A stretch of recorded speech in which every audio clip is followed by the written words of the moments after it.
Inilatag na ng Metropolitan Manila Development Authority o MMDA ang mga ipadudupad na hakbang para maiwasan ang mabigat na daloy ng trapiko sa holiday season.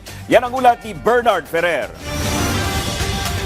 Tinatayang 700,000 na sasakyan ang inaasang madaragdag sa mga pangunang lansangan ng Metro Manila sa paparating na holiday season. Mula ito sa kasalukuyang 3.6 milyong sasakyan na araw-araw na dumadaan sa mga kalsada ng Kamaynilaan.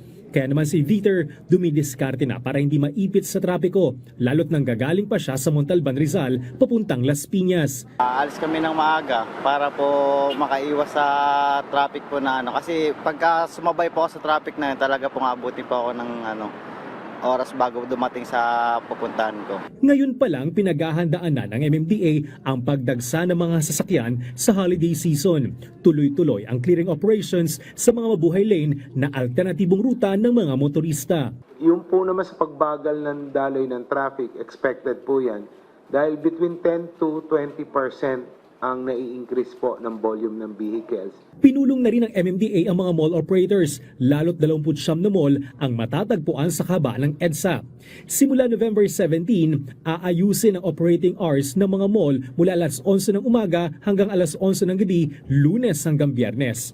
Papayagan naman ang mga mall-wide sale tuwing weekend. Gayunman, maaaring magdaos ng sale ang mga tindahan o outlet sa loob ng mga mall kahit weekdays basta't walang announcement, advertisement o tarpaulin na kaugnay nito. Inatasan din ng MMDA ang mga pamunuan ng shopping mall na magsumite ng traffic management plan para sa mga sale o promotional events 2 linggo bagong itinakdang petsa ng mga aktibidad. Pinahintulutan lamang ang delivery ng mga supply ng mall mula alas 11 ng gabi hanggang alas 5 ng madaling araw. Exempted dito ang mga perishable goods, gaya ng pagkain at yelo. Simula rin November 17, ipagbabawal ang roadworks at iba pang proyekto na maaring makadagdag sa trapiko. Exempted dito ang government projects na dapat tapusin agad at emergency repairs.